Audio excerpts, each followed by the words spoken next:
Freight Performance, Part 2, Truck Freight Bottlenecks.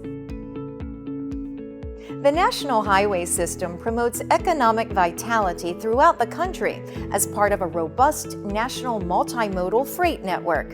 In turn, the freight network enables access to national and international trade markets, promotes regional economic development, and supports industry and commerce. To ensure that national goals for freight movement and economic vitality are met, U.S. DOT established two major freight requirements: measuring freight movement on the interstate and addressing freight bottlenecks. In this video, we'll focus on Part 2, Truck Freight Bottlenecks. This video is geared towards the state departments of transportation, DOTs, and metropolitan planning organizations, MPOs, that are responsible for reporting on freight network measures under Transportation Performance Management, TPM. Other local entities also affected by truck freight bottlenecks may have a wealth of knowledge that could inform state and MPO reporting, and they may find this video helpful. These include stakeholders such as local governments, port authorities, chambers of commerce, and other industry representatives. Federal law and regulation require that state DOTs identify freight bottlenecks, analyze congestion at bottlenecks, and describe the ways congestion is being addressed at these locations. In this video, we will answer the questions: what are truck freight bottlenecks? What are the reporting requirements for truck freight bottlenecks? And what are some noteworthy practices for identifying and addressing truck freight bottlenecks? What are truck freight bottlenecks? The performance management regulations define a truck freight bottleneck as a segment of roadway identified by the state DOT as having constraints that cause a significant impact on freight mobility and reliability. Delays can be caused by different factors, including recurring or non-recurring traffic congestion or truck travel restrictions. Understanding the sources of the bottleneck will help guide appropriate and effective solutions or mitigation efforts. Let's take a look at the different types of truck freight bottlenecks. Congestion bottlenecks can be recurring or non-recurring delays. Recurring delays can be caused when traffic volume exceeds a road's capacity, or when there are geographic limitations such as steep grades or freeway on and off ramps. Non-recurring delays happen because of unpredictable events like crashes, severe weather, or other special events. While recurring delays can be best managed through infrastructure improvements, non-recurring delays are more likely to be managed through operation strategies, such as road incident management. Truck bottlenecks may be caused by infrastructure limitations like narrow lanes or substandard bridge heights, time restrictions prohibiting truck passage at certain times of day, and other restrictions such as inadequate facilities or staffing at places like ports or border crossings. Understanding the cause of the bottleneck will help prescribe an appropriate resolution to it. What are the reporting requirements for truck freight bottlenecks? Transportation Performance Management regulations require that states document where truck freight bottlenecks are occurring and show the ways states are addressing congestion at these bottlenecks. Truck freight bottleneck reporting activities must be conducted as part of a series of state DOT reports submitted to FHWA over the course of 4-year performance reporting periods. These reports include a baseline performance report. Every 4 years, beginning in October 2018, states must submit a baseline report to FHWA identifying truck freight bottlenecks on the state interstate system. This report must include bottlenecks identified for the state in the National Freight Strategic Plan. If the state relies on a bottleneck list from its state freight plan, that plan must have been updated within the previous 2 years.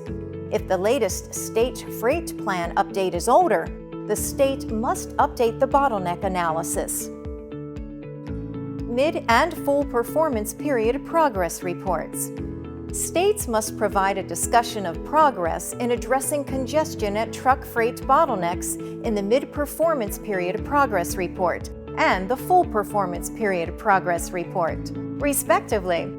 This information is reported every 4 years at the midpoint and at the close of the performance period. The discussion should include efforts through the State Freight Plan or MPO freight plans, the Statewide Transportation Improvement Program, STIP, and Transportation Improvement Program, TIP, regional or corridor level efforts or other planning efforts, and operational and capital improvements to the interstate system. Failure to make significant progress amended reporting. This report is needed only if a state fails to make significant progress toward its National Freight Reliability Performance Measure target. This report needs to include more specific information than previously reported about each bottleneck and the ways the state is allocating funds to improve truck freight bottlenecks. The state DOT should do this within 6 months of the significant progress determination. What are some noteworthy practices for identifying and addressing truck freight bottlenecks? Federal regulations do not specify how states identify and address truck freight bottlenecks. However, a framework to assist states in this process can be found in FHWA's report on Freight Performance Measure Approaches for Bottlenecks, Arterials, and Linking Volumes to Congestion. Steps in this framework include 1. Select roadways for bottleneck analysis. 2. Gather data for bottleneck identification and analysis. 3. Screen for freight bottlenecks. 4. Validate the freight bottleneck list. 5. Evaluate freight bottleneck causes. And 6. Prioritize freight bottlenecks. In addition, states are more likely to succeed if they implement some of the following noteworthy practices for the successful implementation of freight bottleneck analysis. These include: rely on both quantitative and qualitative information. In addition to data analysis, transportation planners can verify their analysis, identify potential information not shown in the data, and respond more successfully to actual needs and problems by talking with a wide range of stakeholders. Integrate bottleneck list with other freight planning activities. States and MPOs should integrate bottleneck analysis and reporting with their other freight planning efforts, such as state freight plans. In addition, by using the performance-based planning process with freight bottleneck measures, metrics, targets, and reporting, states and MPOs gain a valuable resource in making better decisions and improving their transportation network.